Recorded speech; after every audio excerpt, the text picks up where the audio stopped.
hopefully, kasi yung challenge is now on them. Ano?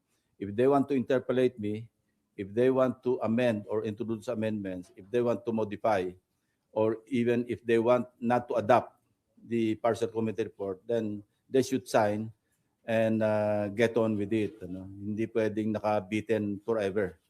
Kailan talaga mayroong conclusion. Now, the reason why I delivered the chairman's progress report and I did it via a privilege speech, kasi hindi naman pwedeng buuin natin yung buong report kasi napakahaba.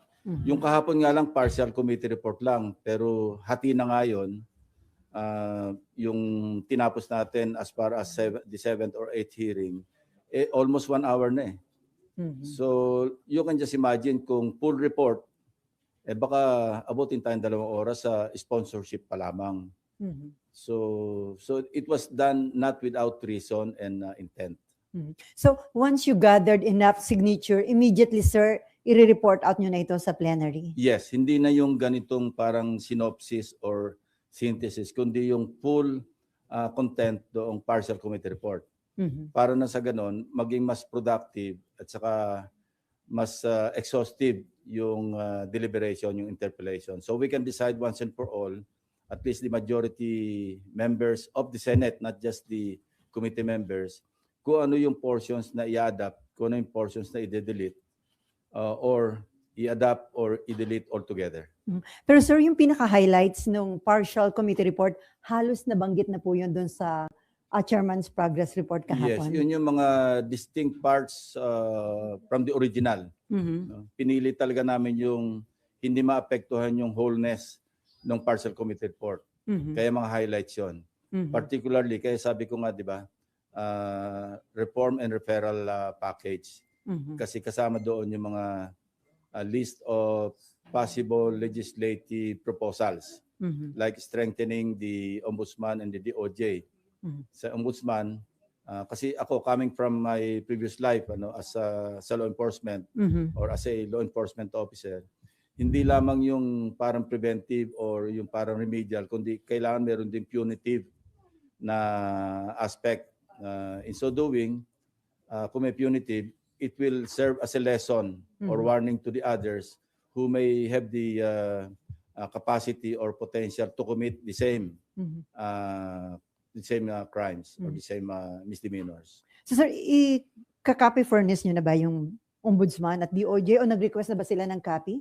That is the next move. Moving forward, pinaprepare ko na yung transmittal letter to the Office of the Ombudsman para ibigay sa kanila yung lahat, all the pieces of evidence gathered, documentary, testimonial, even the TSNs. Kasi at least now, it is a matter of public record because nailabas ko na via a privilege speech, so nasa record na yan. Whereas before, kung nakatago yung draft committee report at hindi naman nare-report out, wala. I might be violating some rules of the Senate. So isa rin yung reason kung bakit minabuti kong i-report out by way of a privilege speech para magamit naman ng Ombudsman o ng DOJ yung mga iba na wala pa sa kanila. So for now, sir, walang bagong BRC member ang nag-express na ng intention to sign the partial report? Wala naman nag-indicate as of yesterday or as of now as we speak. Sir, according to Senator Jinggoy Estrada, hindi naman daw masama ang kanyang loob, pero kung napagbigyan daw siya na makapag-interpellate sa inyo kahapon, ang itatanong daw niya, una, kung alam niyo na daw sino yung mastermind sa flood control anomalies, at pangalawa, sapat daw ba yung isinole ni na dating DPWH Undersecretary Bernardo at Henry Alcantara na ngayon ay mga state witness doon sa flood control anomalies? Kasi kung pinagbigyan ko siya and I yielded the floor, I would be very inconsistent. Kasi sinabi ko na until then or until I gather the necessary signatures para makapag-report out ako, I'm not yielding the floor. So I tinransfer ko lang yung responsibility sa kanila. Kung gusto niyo pag-usapan natin na masinsinan ito, pumirma kayo. Wala namang masamang pumirma. I cannot understand for the life of me, bakit hindi ka pipirma? Si Senator Erwin nga, di ba? He already indicated or manifested na may mga disagreements siya, but still he signed. Para lang mapag-usapan, para kung ano yung hindi siya nag-agree, may introduce na as amendments or i-discuss namin by way of interpellation. So ganun dapat. So kaya hindi ko maintindihan, pwede ka rin naman magpirma na hindi ka sang-ayon, altogether, nag-dissent ka, at least pumirma ka. So talagang mahirap maintindihan. Except for one possible reason, at ito in-indicate naman, sinabi naman ni Senate President, kasi noong sinabi niyang tutulungan na lang kita na mag-gather ng signature. So he called, I think he called some of them. And at least one member of the majority was, candid enough to admit to him na pasensya ng SP kasi may nakiusap sa akin taga-minority. So I can just surmise, based on that response, na posible rin, I'm not passing judgment on any senator for that matter, particularly members of the majority bloc. Pero possibly, baka meron din nakikiusap na para hindi ma-report out. Kasi yung nangyari sa mga pagdinig, medyo, maski pa paano, may effects sa kanila, di ba? At least yung mga na-mention. So kung i-report out pa ito, at mame-mention na naman, yun lang ang iniisip ko. Kaya possible na, hindi lang possible, talaga may nakiusap at least one from the minority, nakiusap sa at least sa isa sa majority na kung pwedeng wag magpirma. Before Mayan and Daniel, so sir, would you like to address yung sana itatanong sa inyo ni Senator Jinggoy? Alam niyo na ba yung mastermind at sapat na yung isinole? Sinagot ko naman siya nung meron kaming tete-a-tete doon sa sidelines, di ba? Nung tinabihan niya ako. Sabi ko, hindi mo naman mapipinpoint ang nag-iisang mastermind sa buong the whole caboodle, Dahil, well, sabihin natin merong mastermind sa isang lugar. Kasi ang tinakil lang naman natin, sinabi ko, microcosm, representative samples of the extent of corruption sa flood control projects like Bulacan First District Engineering Office at saka yung Oriental Mindoro. Now we intend, and as we are now gathered here, tuloy naman yung mga teams na sabi ko mag-extend kayo hanggang Visayas and Mindanao para lang makita natin how widespread yung corruption pagdating sa flood control projects. Ang next way forward also is to scrutinize yung mga, di ba pinakita rin namin, scroll namin yung mga letters from different lawmakers, congressmen and senators requesting for allocables. Kasi ang isa sa recommendation namin, alisin na natin yung allocables, alisin natin yung leadership fund altogether, saka insertions. Mag-stick na lang tayo sa mandate talaga ng lawmaker or legislator na mag-legislate, hindi yung mag-insert ka only for the purpose of or the intent of implementing it para makakuha ng kickback. So isa yon. So but we will zero in on allocables that were given due course by the DPWH, pinagbigyan. Tapos further we'll zero in on the projects na pinagbigyan na merong defects, substandard. Hindi naman yung altogether, lahat ng allocables, because at the time or even up to now, hindi naman talaga illegal yung allocables. Although I personally believe it's not proper. It's not appropriate for legislators na magre-request ka sa agency for what? Well, probably they'll say para sa constituents. Pero saan ang galing ang pag-aaral niyan? Kaya gusto ko, di ba, magkaroon ng horizontal and vertical convergence, meaning may coordination ko sa local government units na nangangailangan. Tapos naka-coordinate ka rin sa mga agencies na mag-i-implement.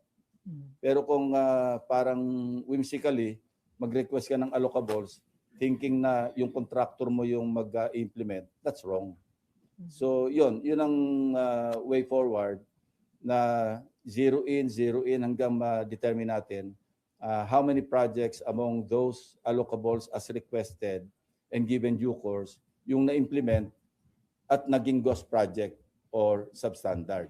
Nandun ang mali, nandun ang napakamali. So, meron kaming mga in-inspection na suspectedly may defection project. So yung tanong na kung enough na ba yung sinole ni na state witness sa Bernardo and Alcantara, is it kayo ba ang pwede only my own opinion based on my dealings with Yusek Bernardo and based on what I know, do sa extent ng kanilang participation, I don't think enough. Kasi lumabas na naman na si Yusek Bernardo, di ba? Nag-commit siya ng 1 billion ba? Mhm. And 1 si billion. Henry Alcantara, I think 200, 300 million.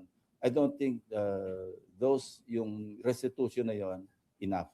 Mhm. As far as I know, no, na naging participation nila do sa flood control anomaly. Who will determine ba, sir, kung enough na yun? Ano yon? Yung korte. I think that's covered by a MOA between the state witness willing to restitute Mhm. and the DOJ, yung kanilang witness protection program. Mhm. So sila yung nag-aral doon. Pero sabi ko nga, kung ako yung masusunod, it's way below what should have been restituted or offered to be restituted. Okay. Mayan and then Danielle. Sir, balikan ko lang yung tungkol sa mga ayaw pumirma sa committee report ninyo. Sabi nyo yung isa, candid enough to say na, kasi may nakikiusap. Sir, katanggap-tanggap ba yan na gano'n na lang pag makiusap, hindi na lang pipirmahan yung isang legitimate document naman, sir, ng Senado? Human factor. And I understand. Sabi ko nga, while I disagree, naintindihan ko yung kanilang mga rason, whatever reasons they have for not signing. Kasi lahat naman tayo, di ba? Merong human element within us. Hindi lahat ng tao napaka-rigid. Meron talagang flexibility somewhere.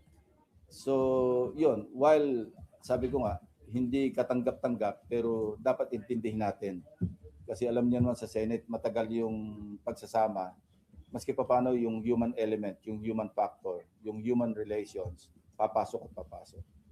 Sir, nasabi nyo na kanina na possibly because dahil may mga maapektuhang pangalan na taga-minority.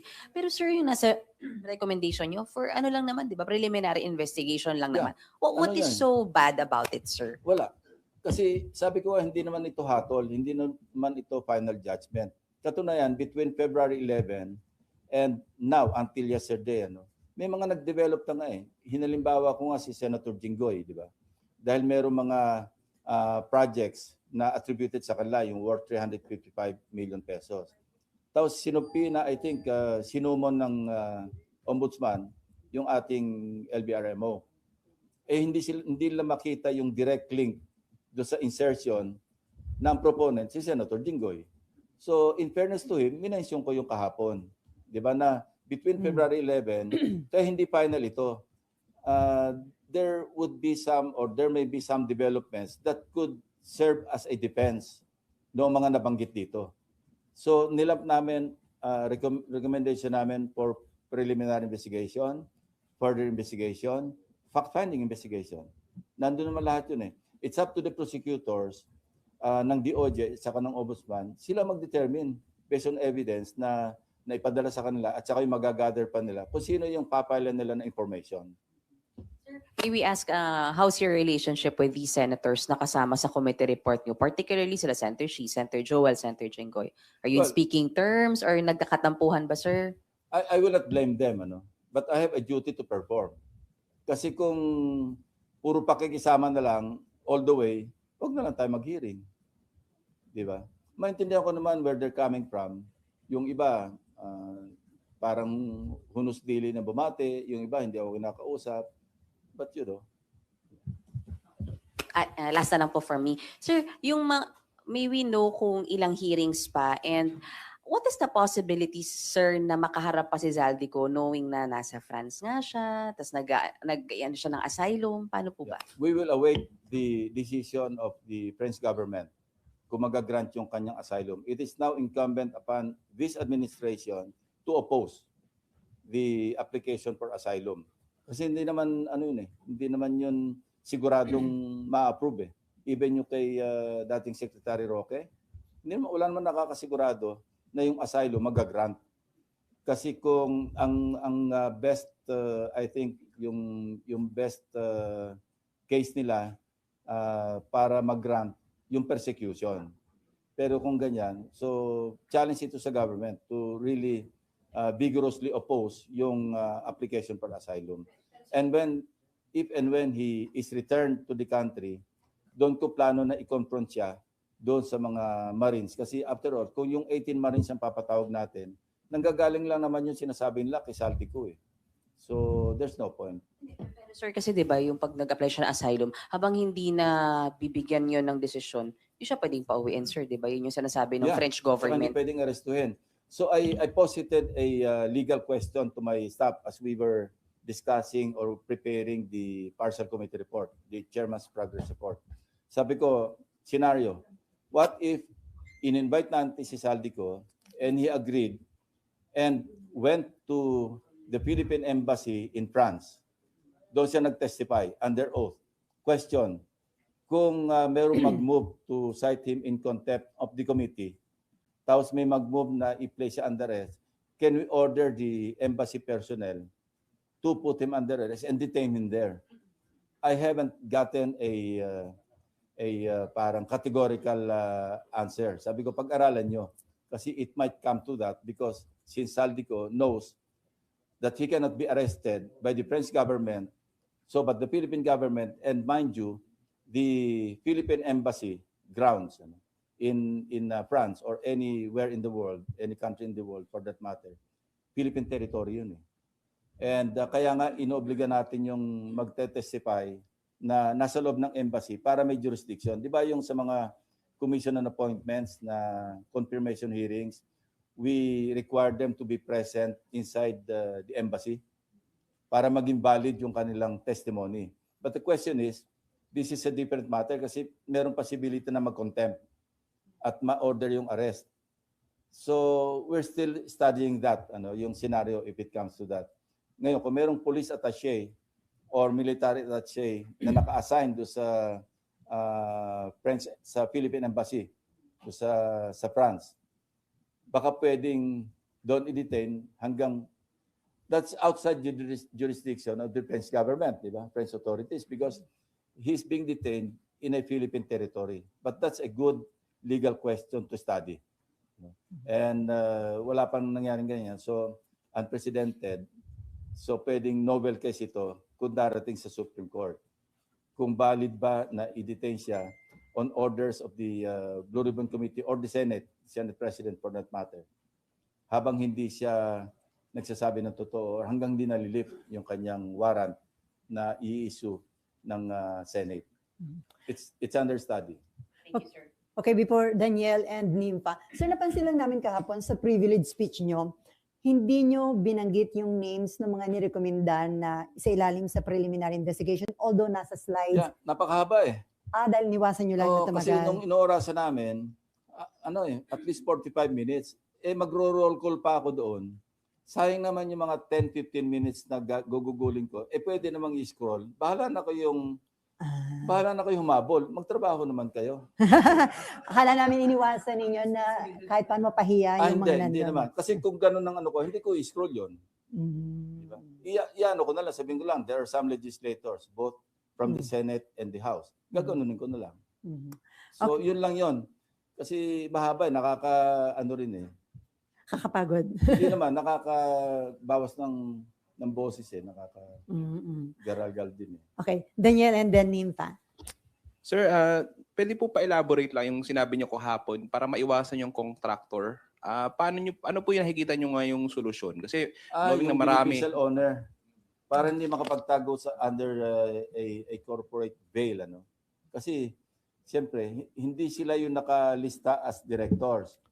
Pero kung magpapasa tayo ng batas na being the beneficial owner, na alam naman na maililing sa kanya yung contractor, yung corporation ng contractor, pwede na silang habulin.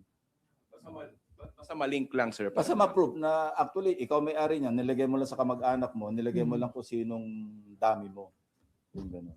Sir, sorry hindi ko lang kung gusto niyo sagutin to. Pero may patutsada po kasi si Senator Marcoleta kahapon sa inyo, yung tungkol daw sa sinabi, parang inahangaan daw niya kayo dati, and then parang nagbago daw kayo. Gumuho daw yung kanyang paghanga sa inyo. Inilagay kayo sa pedestal. Noong nasa media pa siya, hindi pa siya congressman, hindi pa siya senador, talagang ramdam ko naman yun kasi pag ini-interview niya ako, nag-express naman siya ng admiration for what I was doing sa PNP. Sinabi naman niya na kinonfide niya kay Senate President na hanga ako dyan kasi walang nakagawa ng ginawa niya nung PNP siya. And I also mentioned that in my speech, di ba? Na more than 50 years, consistent naman ako. So ang sagot ko lang, hindi naman ako nagbago. At hindi naman ako kailanman magbabago. Ang nagbago si Senator Marcoleta kasi nawala siya sa hulog. Hindi na siya in sync with reality. Hindi ko alam kung bakit. Kasi alam naman natin, di ba, sa balik-taktakan, parang wala sa katwiran madalas. Sinabi ko na nga na until then, until I gather the necessary or the majority signatures, I'm not yielding the floor. Tatayo pa rin siya, sasabihin niya na unusual. Sana kung nag-aral siya, nagbasa siya ng sa Senate Archive, na hindi unusual yon. That's one of the usual occurrences sa Senate na any senator may not grant to be interpellated. Di ba nga minention si Senator Miriam, sponsorship speech, not even a privilege speech. Nag-co-sponsor siya sa reproductive health. Andito rin ako noon But she refused to be interpellated. Yun ang medyo unusual, may she rest in peace. Pero nag-sponsor ka, at least man lang, may interpellate ka. Pero that's still, bottom line, that's her right not to be interpellated. So what more a privilege speech? At saka sa akin naman, hindi naman absolute na ayoko magpa-interpellate. Gusto ko lang, mag-share tayo ng responsibility. Magpirma kayo, di-interpellate niyo ako till the kingdom come. Pero so nagsimula ba na maging contra fellow niyo si Marcoleta nung palitan niyo siya as Blue Ribbon Committee Chairman? Simula nung kami, yun ang pinag-ugatan ng pagiging BFF namin dalawa. Parang, ewan ko lang sa akin lang ito, parang hindi niya matanggap na napalitan siyang Blue Ribbon. Kasi alam nyo, nung nagpo-form kami sana, nasa minority kami noon, kami 5. Senator Soto, Senator Lawrence, Senator Mix, Senator Risa, and ako. Tawagan namin sarili namin sa Munti Pangarap, Mythical 5. Kami minority. But of course, before the session opened, yung 20th Congress, siyempre, kinakausap namin yung mga ibang pwede naming ma-recruit para pag open ng session, si SP Soto yung maging Senate President. One of them, si Senator Marcoleta. Dalawa lang yung kanyang parang non-negotiable. Blue Ribbon and Justice. Sabi namin, go. Okay. Kung makukuha ni Senate President, that's yours. Kaya ko lang naman ako sabihin natin na nag-speculate na baka yun ang sama ng loob niya. Kasi 2 hearings lang, napalitan na siya. So, yun. Sana maging BFF uli kami na totoong BFF. Okay. Sir, There's always a proper time for that. Sir, may patanong lang si Mav po. Meron daw sulat kamay ni late Undersecretary Cabral na nag-allocate siya ng 500 million pesos na mga projects daw kay Senator Marcoleta. Bibigay raw ito sa ombudsman. May iba pa ba raw bang evidence versus... Actually, meron pa. Kasi sabi ko nga, yung request for allocables, although sa tingin ko, hindi proper, pero hindi naman illegal. Kasi dati naman pinapractice. Pero yung pinagbigyan, given due course, yung mga request, maski hindi lahat, again, hindi pa rin illegal yon. Pinagbigyan ng DPWH. Pero yung binigyan ka ng items, tapos sinubstandard ng contractor mo, ginos project ng contractor mo, doon may problema. So yun ang hihimay namin. So di ba there's this story, mind you, na when he was chairman of the Commission on Appointments Committee on Public Works and Highways, siya kasi nag-confirm kay Secretary Bonoan. And I heard this from other congressmen who were then members of the CA and until now, members pa rin ng CA. Nung nilabas ko yung merong isang congressman na nambukol sa mga kapwa nila congressmen, actually lumapit sila sa akin nung may CA kami. They were egging me, tuloy nyo yan, Senator. Kasi kami yung mga nabukulan. So, nabukulan sila I will ni... not mention any name, pero yun ang sinabi nila. Pero saan ang bukol yung BFF? Meaning, no, I'm not Okay. wag nyo na akong dalhin doon. Basta Okay, sir. ito yung facts, as narrated to me by some congressmen. Na dahil kino-confirm yung DPWH Secretary, bigyan nyo kami ng projects. At hindi lang ako kasi marami kami rito, 12 kami rito sa panel ng CA. CA. Actually, 1.5 billion daw yung hinihingi. 500 lang yung binigay. Tapos nakanganga yung mga ibang kasama sa CA kasi wala naman nakuhang project. So sir, may mga documents tungkol doon? Hindi, I'm not, ang sabi ko nga, titingnan natin baka mayroong mga substandard at sa ghost do sa mga items, sa mga projects na pinagbigyan, na-implement. Doon tayo pagpo-focus. Kasi sabi ko nga, yung allocable, nasa recommendation pa lang ng committee yon na i-abolish na natin yung allocables. Kasi ito yung dating pork barrel na renamed, rebranded. Di ba? Sa halip na pork, naging leadership fund, naging allocables, naging insertions. Yung insertions, matagal nang ginagawa. Yun na rin yung pork barrel. So yun ang dapat ma-abolish. So para lang meron tayong way papunta doon sa direksyon na maalis yun, kailangan magkaroon din tayo ng sample kung bakit masama ang allocables. So sa mga CA members na nanghihingi ng project doon sa DPWH Secretary, mga kongresista lang po? Yun ang information. No? Also coming from them. Okay, Daniel, meron ka pa? Okay, Nympha.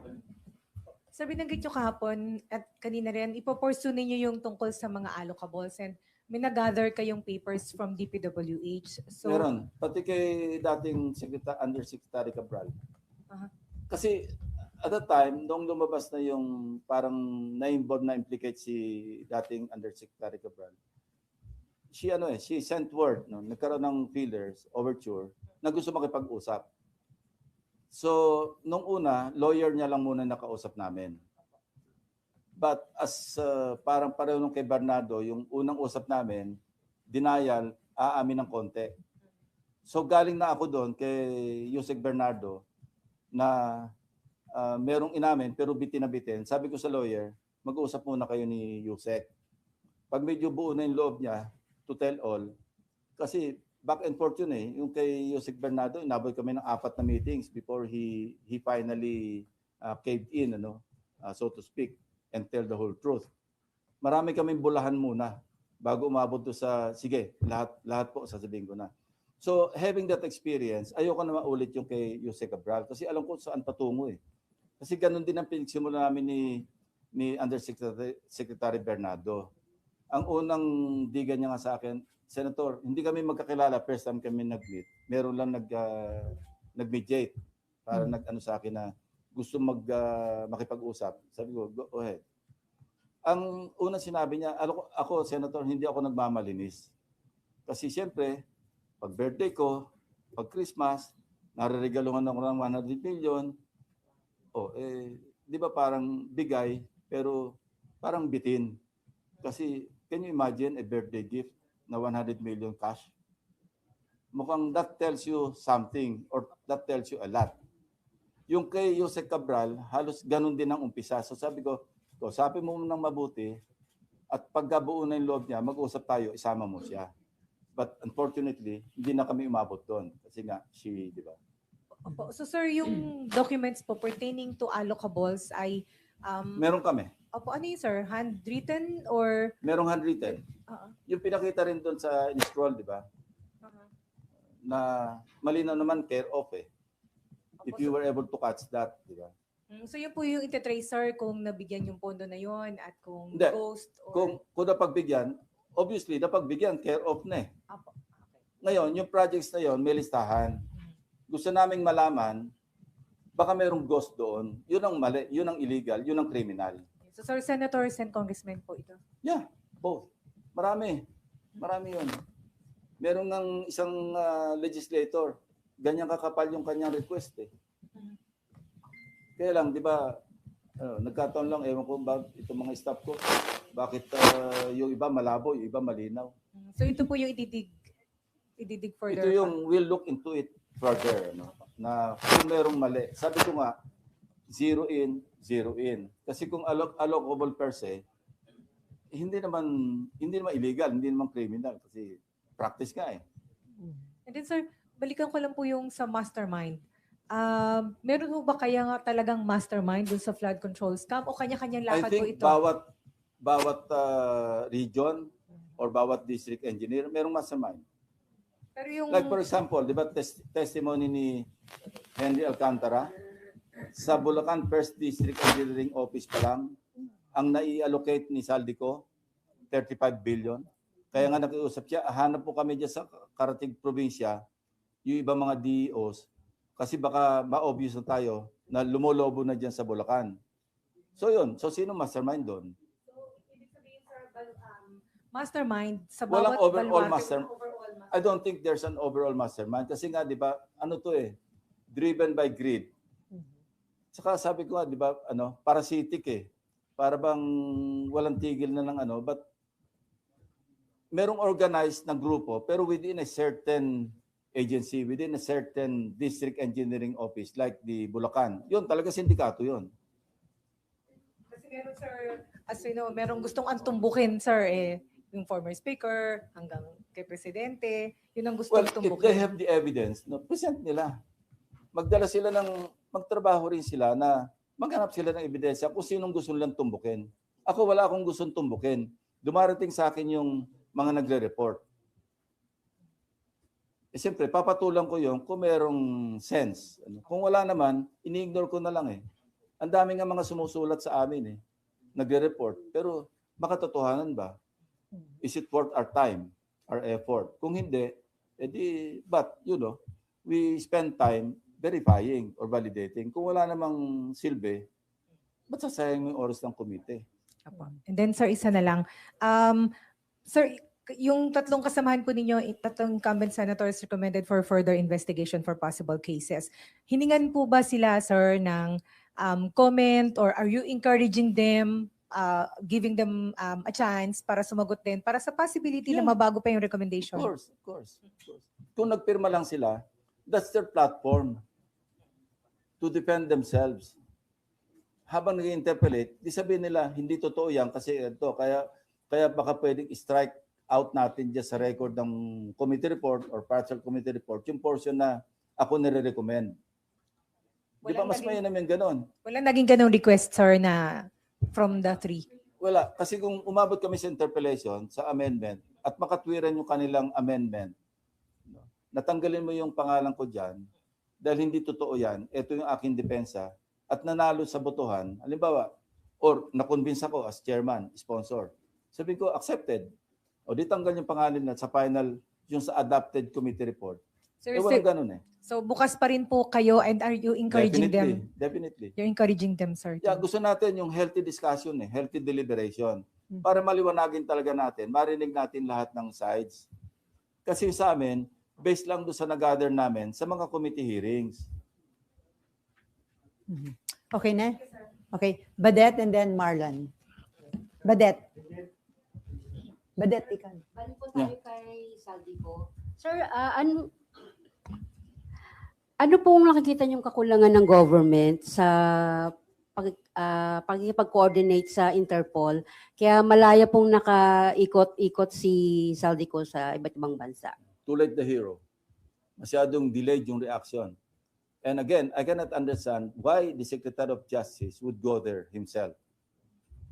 1 week or how many days later, after the discovery na si Saldico was apprehended by German authorities and turned over to the Czech Republic authorities. Dapat yon agad-agad, at first instance na na-discover, di ba dapat tinawagan natin yung embassy kagad doon? Alamin nyo kagad, nasaan, anong problema, kailan may uwi. I think that's one parang shortcoming na nangyari rito. Pero hindi indication yun, sir, na hindi sila serious or sincere dun sa... I don't want to comment on that. But yun ang nakita kong shortcoming kasi why did it take that much time before they actually exert effort para alamin man lang kung nasan si Saldico.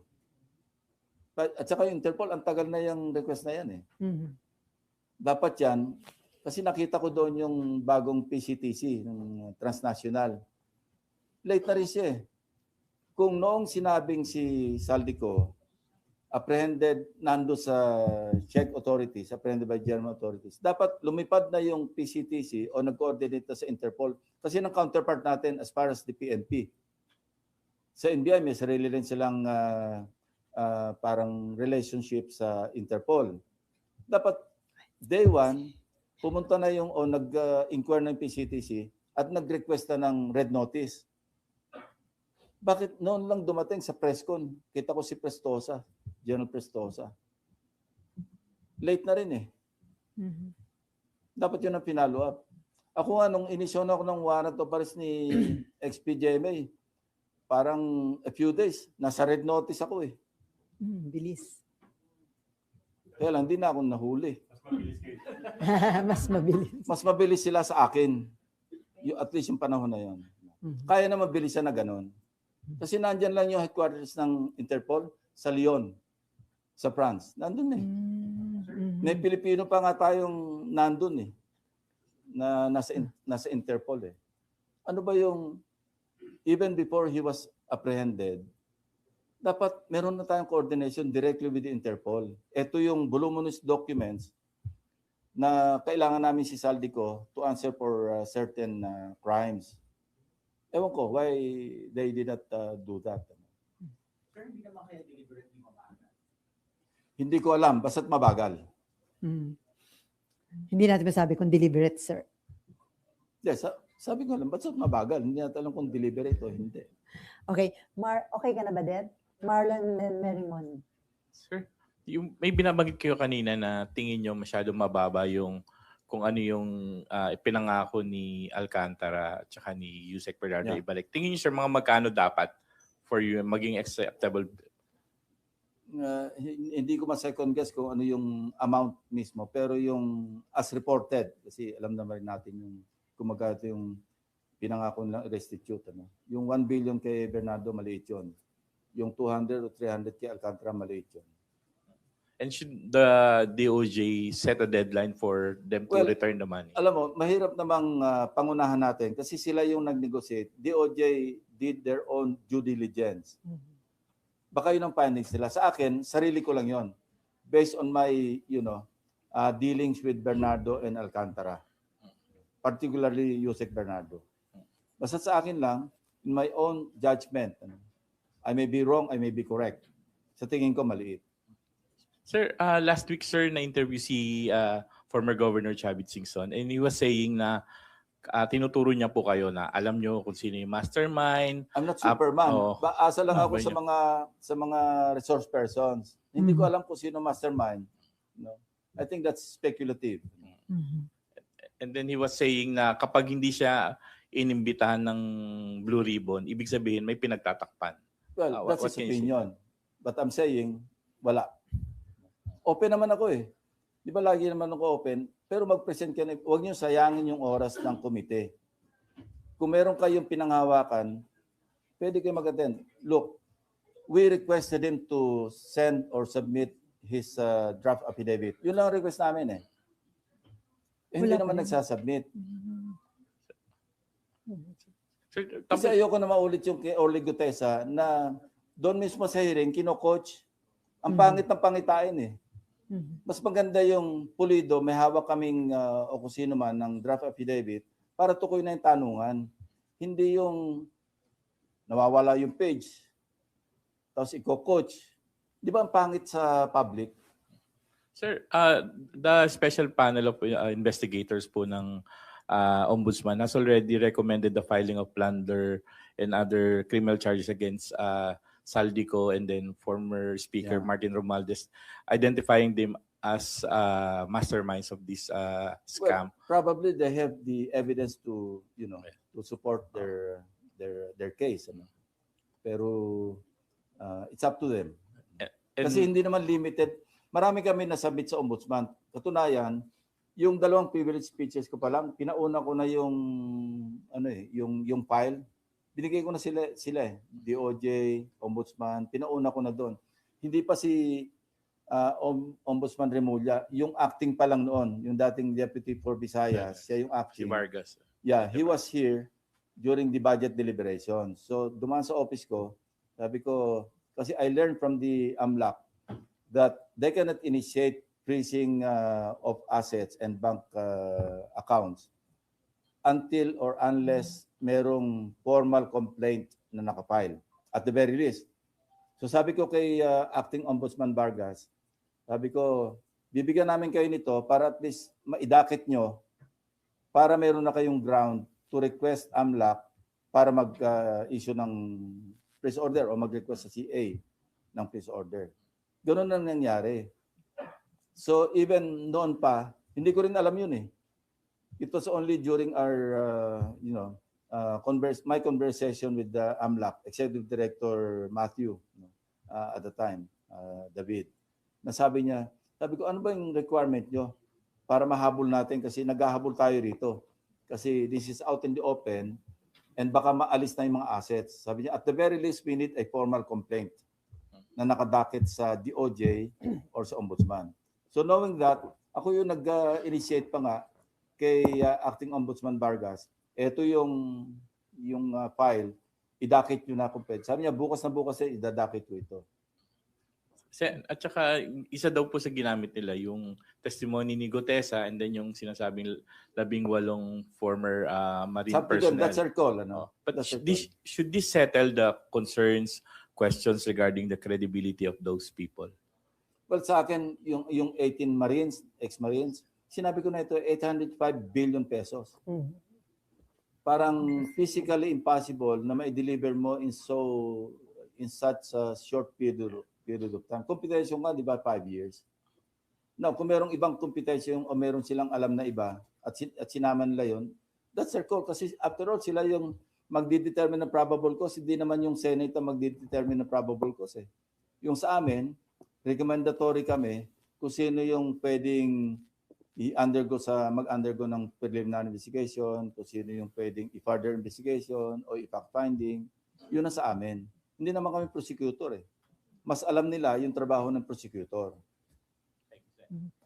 Okay. Before Merrimon, sir, ano yung possibility na bago mag-adjourn si NIDJE, magkaroon ng another hearing of Blue Ribbon Committee?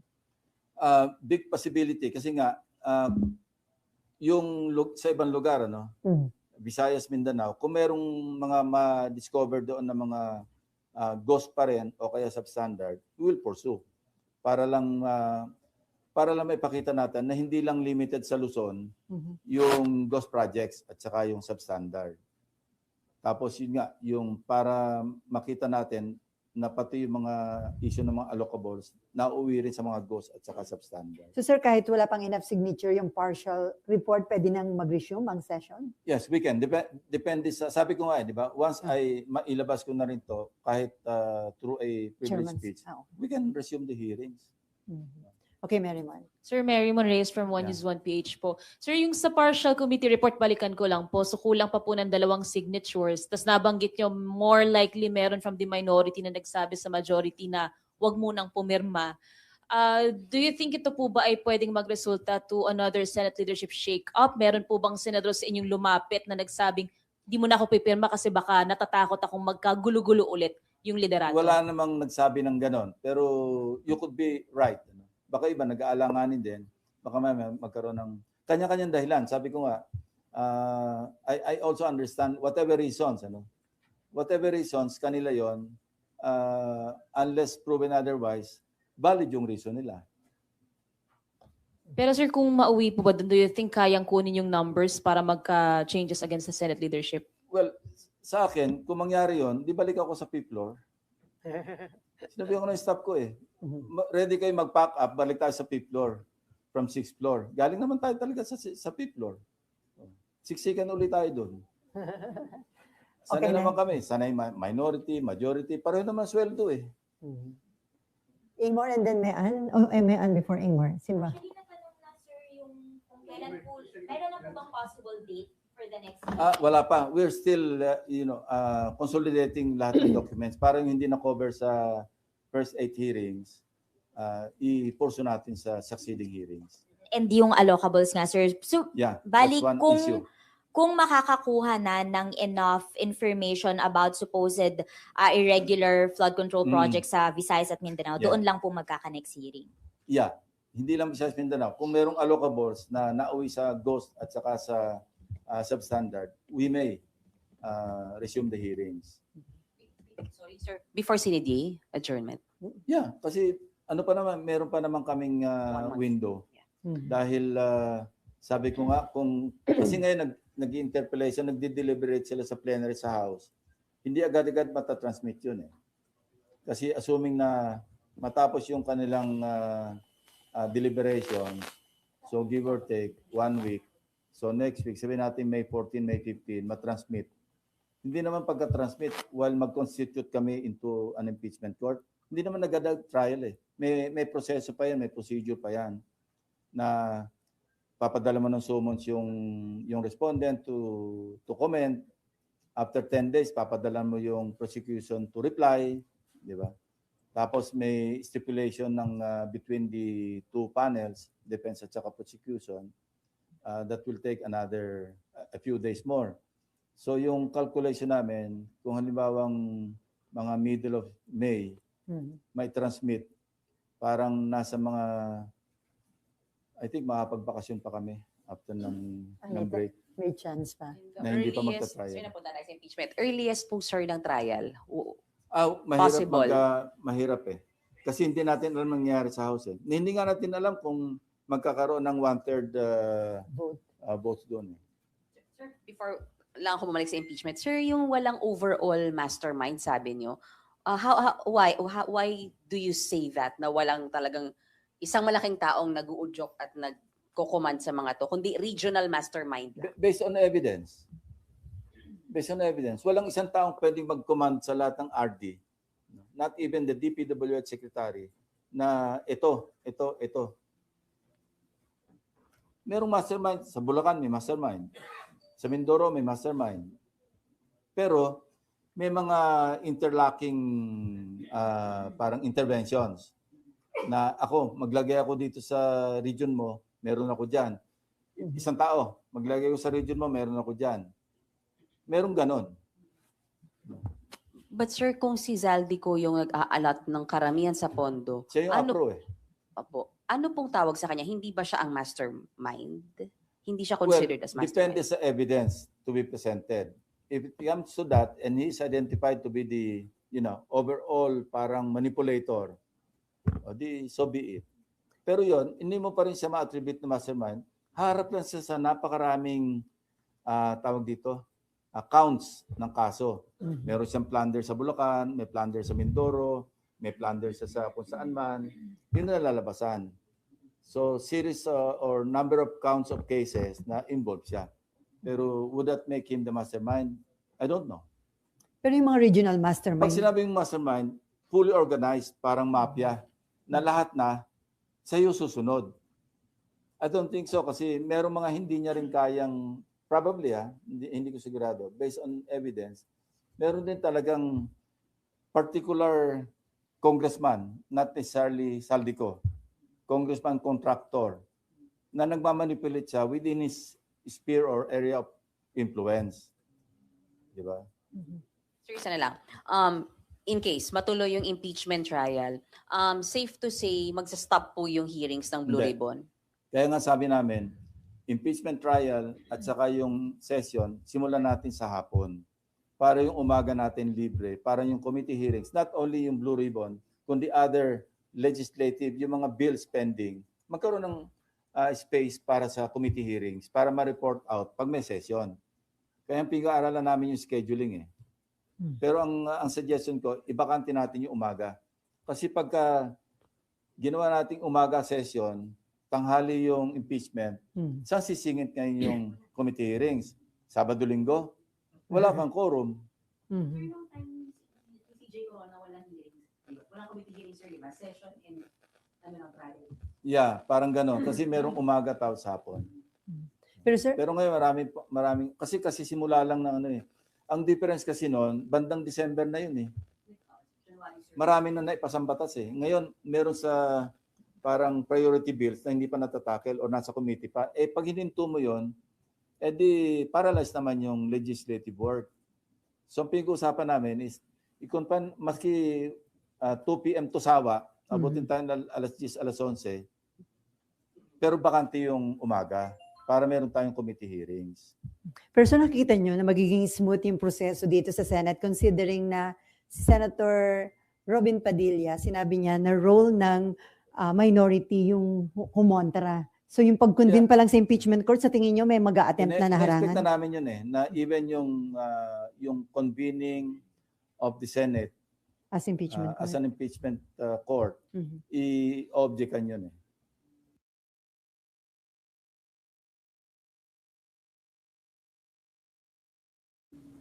Expected na yun. Merong, Kasi nag-express pa yung, hindi pa nag-i-start yun na yung basis ng articles. so something na dapat paghandaan po ni SP Soto as presiding officer. Yeah. We're planning to, kasi si Senator Subiri, majority leader, hindi rin lawyer. Mhm. So we're planning to appoint an impeachment manager. Tingnan namin si Senator Kiko para lawyer. Mhm. Total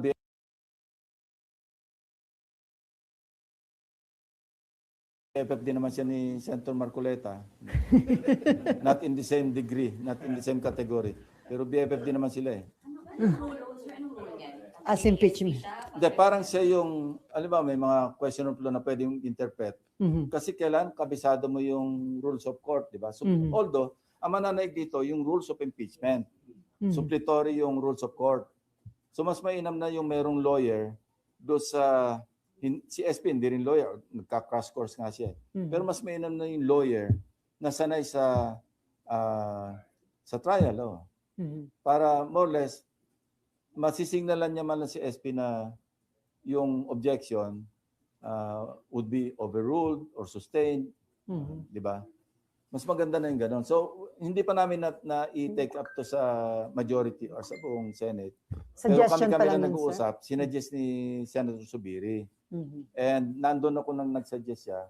Si SP, amenable siya. Sabi ko, I also agree kasi kailangan natin talaga, merong legal mind Mhm. na talagang yung lawyer na naandyan. Kasi tayo, mga abogado lang naman tayo na paminsan-minsan nakakatsamba. Kasi sa majority, isa lang po abogado, sir, di ba? Senator Kiko lang. Si Sa majority. Santopia. Ay, Pia. Ay, okay. Marlon and then Daniel and then Meron. Kasi hindi naman pwedeng, parang walang majority leader naman sa impeachment court eh. So, ang sinabi ni Senate President, pwede tayo mag-designate ng impeachment manager na senador. So, paano yun? As impeachment manager, Senator Parang Judge siya pa yung rin siya. Parang siya yung magsi-shepherd nung, aside from the Senate President, the presiding, parang siya yung bastonero sa floor. Mhm. Di ba? Pero Parang majority leader. De facto, parang gano'n. Pero Senator Judge pa rin siya. Of course. Of course. Okay. Hindi naman siya magpapakita ng bias kung siya yung yung orderliness, di ba? Parang Timon, no? Parang may manggugulo, siya yung parang, hindi, dito muna, doon muna.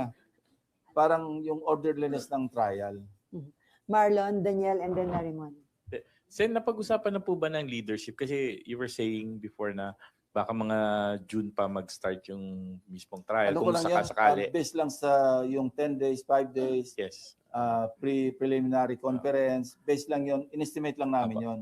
Baka nga abutin pa ng July. baka umabot ng July. Yeah, and if Baka that first week of July. and if that happens Okay. po, Yung trial Sen, proper. Apo.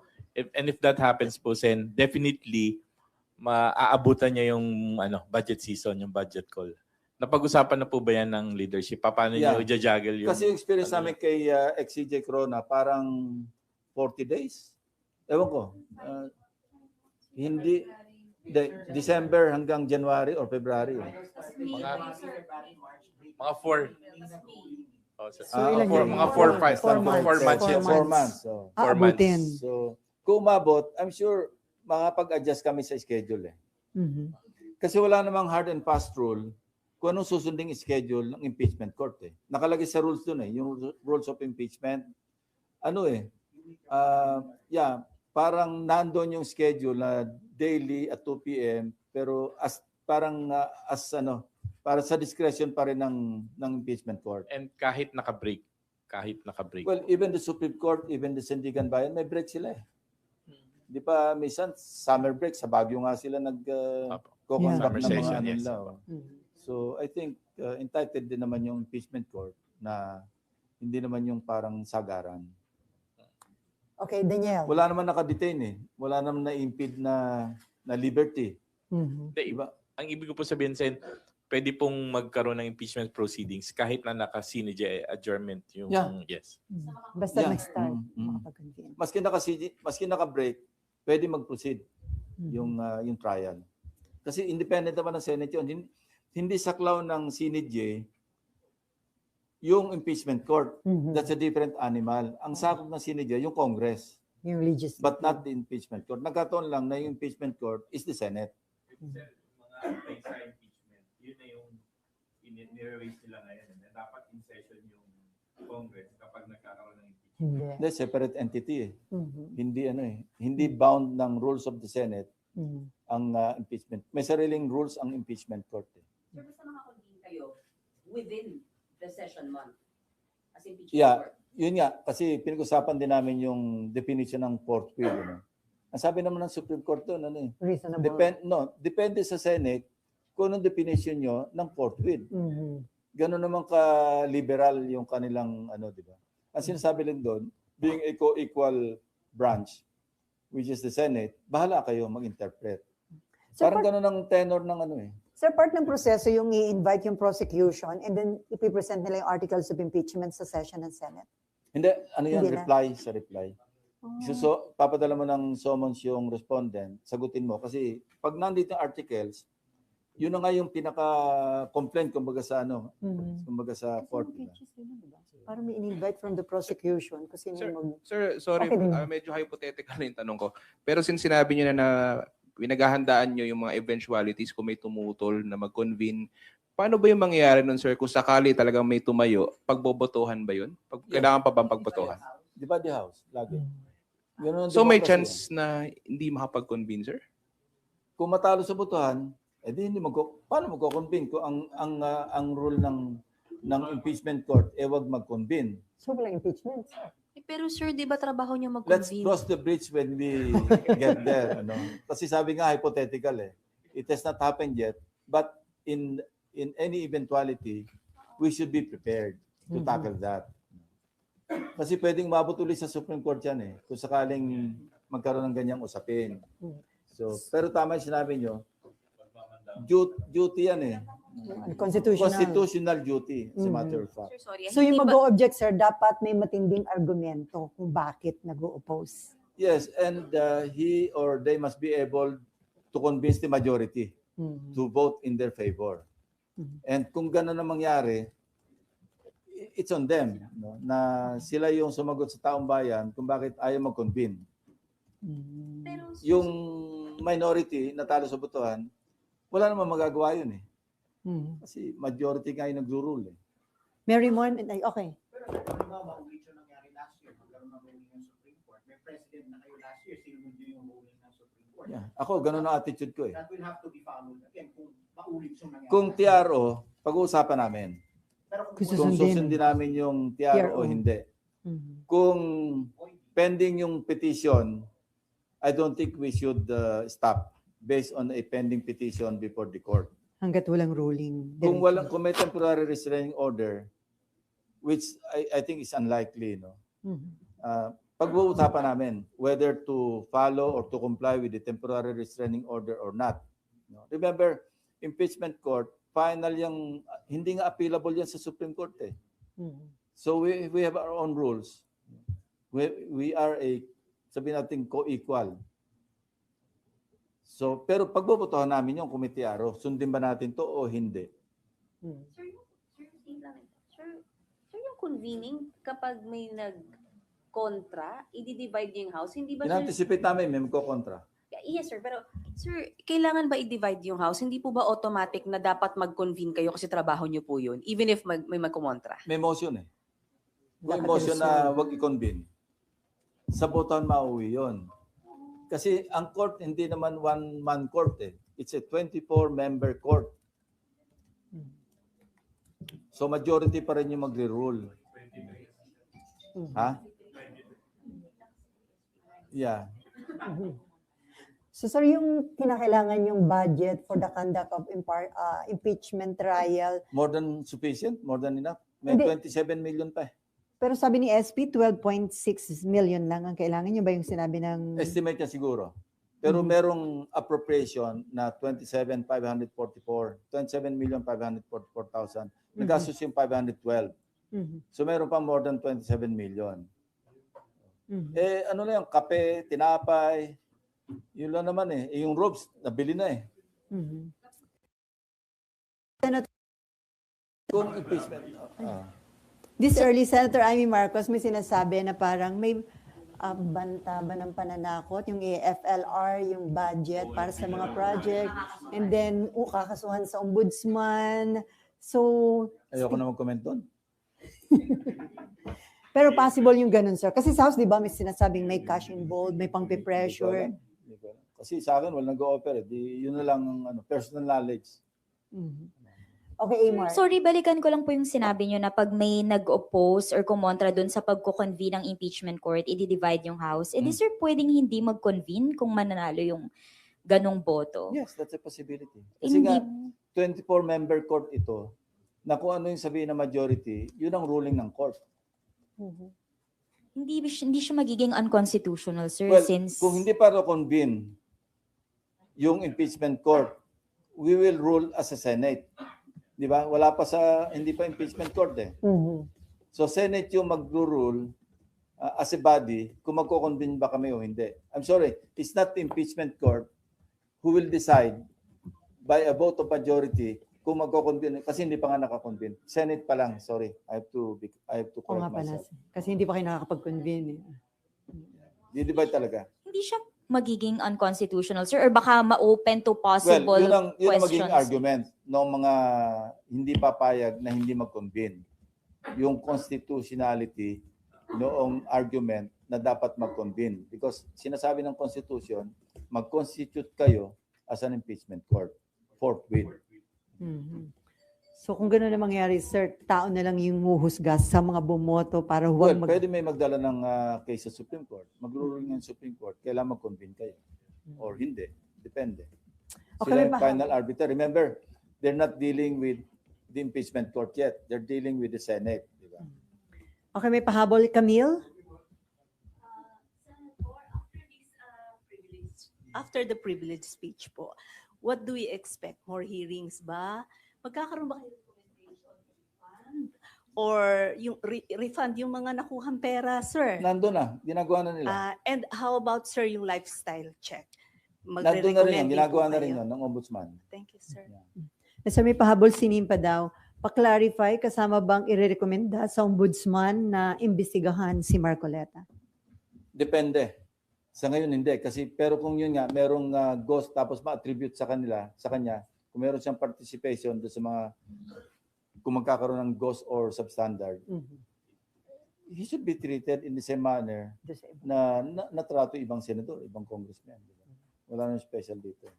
Okay, Mary Mon. Sir, ibalik lang po doon nga sa committee report. May ilang questions po kasi nagsasabi bakit daw pipirma kung partial pa lang yung committee report. Ano ba sir yung kahalagahan na mailabas na muna ito before continuing yung hearings ng Blue Ribbon? Importante kasi sa haba, yung complexity saka yung lawak ng sinakop ng investigation, minabuti kong hatiin eh. Kasi imagine kung tatapusin natin lahat, baka abutin tayo ng 1,000 pages. Tapos mas maganda na yung i-parcel mo para get done with yung na-cover, tapos yung susunod na page, edi i-absorb na lang o masubsum na lang yung partial committee report doon sa main committee report, di ba? Yung pag-uusapan na lamang doon sa final committee report, yung na-tackle after the partial committee report. Subsum na lang yon, na-tackle na yon. Okay, last question from Net25. Good morning, Senator. Mar Gabriel po from Net25. Sir, anong chance na mapadalo na natin si House Speaker Romualdez sa next hearing? Hindi, iniimbita naman natin siya eh. Pero may interparliamentary courtesy nga, di ba? Na ayaw kilalanin ni Senator Marcoleta. Time-honored nga yun. Maski sabihin pa natin pilitan, dadali namin kung gawin din sa amin yun. Di ba nagkagulo na yung Congress? Mhm. Away na yung House at saka yung Senate. Saka hindi lang naman, sabi ko nga sa privilege speech, hindi na lang ito practice. Matter of principle. Because nakasama nito sa isang Supreme Court ruling na dapat i-honor yung umiiral na interparliamentary courtesy. Mhm. Sir, ang sinasabi ni Sen. Marcoleta kahapon sa manifestation niya, hindi raw tama siguro na bigyan pa ng kortesiya kung taong bayan ay tinuturing yung boss ang binastos na ng mga dapat Hindi ko imbitahan. makuha yung gusto niya sabihin. Ano mo, kaya nga sabi ko kanina, wala sa hulog eh. Hindi ko makita yung katwiran niya. Sinabi na nga merong time-honored tradition na mulat sa pool na nag-open yung Congress, naandyan na yan. Bakit natin sasalungatin yun? Ngayon, kung gusto niya magpunta, in the same manner that Congressman Chanco and Congressman Leviste appeared voluntarily, then gawin niya. Kung gusto niya, siya humila kay Speaker Romualdez dito. Thank you, sir. Dali niya just sa committee hearing. Sir, before we end, humihingi na update si Mav Gonzales tungkol sa Senate building, new Senate building. Ganun pa rin, September 2027. The thing is, ang problema, ang umiiral na US dollar peso exchange rate sa assumption, even sa DBCC, 58 pesos to dollar. Mhm. Nasa 61, 62 na tayo ngayon. So merong ano yan, may effect yan sa cost. So sabi ko doon sa staff, sa team, sabi ko baka pwedeng hintayin nyo muna na bumaba yung presyo ng gasolina, ng crudo, Mhm. baka sakali bumaba yung... Look, yung ating foreign debt lang, which constitutes 30%, kasi 30-70 yan eh. Mhm. Domestic debt, 70%. Yan ang ceiling eh. 30% yung foreign debt. Lahat ng foreign debt natin, dollar denominated. So doon pa lamang, kung ang ating national debt nasa 18 trillion pesos. Kunin mo yung 30% doon, that's 600, or that's 6 trillion, di ba? So yung 6 trillion pesos, i-convert mo sa US dollars. Tapos kunin mo ngayon yung differential na 3 pesos per dollar. We're talking here of baka nasa mga 300 billion pesos na yung nalugi kaagad na wala tayong ginagawa pa, tumaas na yung utang natin ng 300 billion pesos. If my math is correct, kasi 30% of 18 trillion, assuming na umabot tayo sa ceiling na 30% sa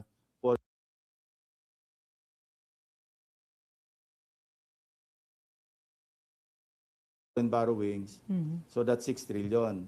Yung 6 trillion, i-convert mo muna sa dollar, tapos kunin mo yung differential na 3 pesos, kasi between 58 and 61 or 62, 3 to 4 pesos eh. Daang bilyon na kagad yung nadagdag sa utang natin, even without us doing anything or borrowing anything more. Ganun ka gagrabe yung situation natin. Mhm. Now, kailan magbubukas yung Strait of Hormuz? Mhm. Hindi natin alam. Mabuti na lang yung UAE nag-express na sila ng exit na sila sa OPEC. Now, ano yung implication sa oil price? Kasi yung OPEC, ito yung nagko-control ng production. UAE hanggang 3.1 million barrels lang kayo. Pero nag-exit sila and their capacity is abot sila hanggang 5 million barrels a day. So merong extra. So kung hindi control yung production ng oil worldwide, meron tayong balancing factor na bumaba yung presyo ng oil kasi supply and demand, di ba? Mhm. So mabutin lang, parang blessing, if we may call it that, na yung UAE mag-exit sa OPEC, I think effective May 10. Mhm. So magandang development yon. Ngayon, ang tanong lang, saan sila dadaan? Dahil sarado yung Oh. Strait of Hormuz. Mhm. Teka, Okay, sir, okay pahabol na. na lang daw ito kay Mas Babylin. pasado na pala. Sir, so critical daw ba na solid yung majority block sa Senado to make sure na makakamaster kayo ng enough votes para makapag-form bilang impeachment court? Ngayon po ba sa tingin niyo solid daw yung number ng majority? Sa ngayon, tingin ko solid. Wala namang ugong-ugong eh. Mhm. So kung solid, may enough numbers Wala kayo naman kung ditong magbotohan? sikretong kudita eh. Sa Senate eh. May ugong muna. Kung mangyayari, mangyari. Kung hindi, hindi. Pero tiyak na uugong muna. Kayo lang. Naku, kayo pa. So kung solid yung majority, may enough numbers kayo Pwede para... solid ngayon, bukas hindi. Depende yan eh. Kasi impeachment or no impeachment, partial report or no partial report, yung change ng leadership, ano yan eh, nandyan lagi yan eh. Sir, do you think ang botohan sa impeachment will be along the lines of yung alliances dito sa Senate? I don't know. Ako, I can only speak for myself. Wala pa akong formed decision. Titingnan ko muna yung ano. Iba kasi napanood natin sa House, hindi sufficient. We need to listen to the defense and the prosecution. We have to see the evidence as presented and as rebutted before we can decide kung ano ba talaga yung decision namin. Magiging factor po ba yung 2028 election sa magiging decision Sa akin, ng hindi. Senador? Hindi. Sa akin, evidence lang. Titingnan ko. Pero dun sa iba na I elections. don't know. I cannot speak for them. On that note, Okay. On thank that you note, so much, Senate I'm on- President.